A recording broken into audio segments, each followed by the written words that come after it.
So in our first V-Rally 4 video we saw glimpses of the hill climb, rallycross, rally and buggy disciplines. Here is the fifth and final discipline. This is the Extreme-Khana discipline. Right, so just waiting for the off. We are driving the Evo 10 and I'm using the Thrustmaster T300 RS racing wheel with the TX leather edition rim. So this is a work in progress E3 demo. So of course it doesn't represent the final quality. There will be tinkering here and there with the game, no doubt, until its release in September. Will be available for the PC, PlayStation 4, Xbox One and Nintendo Switch. So first of 3 laps, about 30 seconds in, really tight one this on the right hander, getting all the way down to first gear. You will see me going down to first gear an awful lot, chucking it in here, third, maybe second gear up the ramp. Got to ease off here onto the brakes, hard left, another 90-degree left. We get up, oh, massive oversteer there. So we're going across here once again in first gear, really tight sections as you can see. It gets pretty dark under cover in the shade as well, smashing through the glass, a little bit of a donut thrown in there. So it is all about precision driving. As a result, it is pretty tricky. You've really got to learn each and every of the courses. Not quite sure how many courses there are. There are actually 2 available in the free demo, so hopefully there's at least 4 or 5 to really sort of add some meat to the Extreme-Khana package. As we come up to the end of the first lap, chucking it into this right hander and effectively crossing the line there to start the second lap. So really tough stuff. I found that this particular game mode works best on the wheel using 360 degrees rotation, which I wouldn't normally use, but I found I needed to really sort of chuck the car around. I had to get the degrees of rotation down, and also reducing the force feedback as well really helps me sling the car about, which is basically what you need to do. You've got to be aggressive. It's all about throwing the cars around, braking late, shifting the weights of the car around and making it work for you.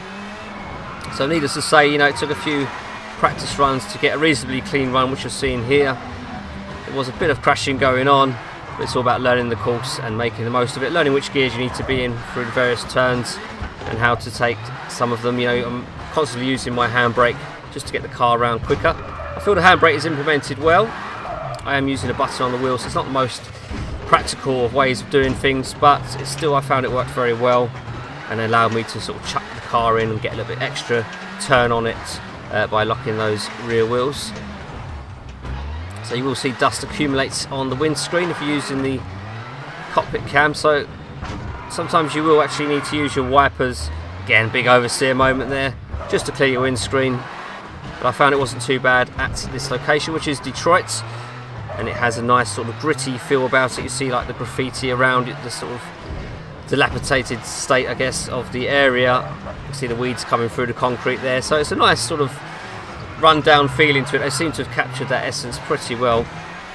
Again, coming through this section here, left-hander down into first, using the handbrake and getting up through the gears, third, fourth, fifth, before slamming on the brakes, down into first gear, throwing it in again, probably a bit of a handbrake here, and again going through the gears, so a little bit of brakes, chucking it into the left, a bit of drift going on as you get up this section, again coming off the accelerator, preparing for the first of the 90 left. Here's the second, and coming around this car park section.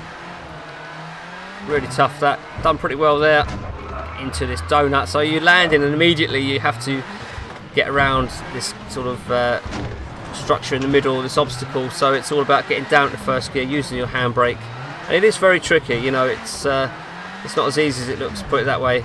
So it did take some practice runs to get this pretty much 90% right, I would say. It wasn't a perfect run by any means, but still decent enough to showcase the environment and the car.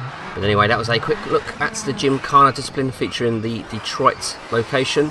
In a future Gymkhana video, we'll be checking out the location of the Nellis Air Force Base in Las Vegas Valley, so do stay tuned for that. More coming up.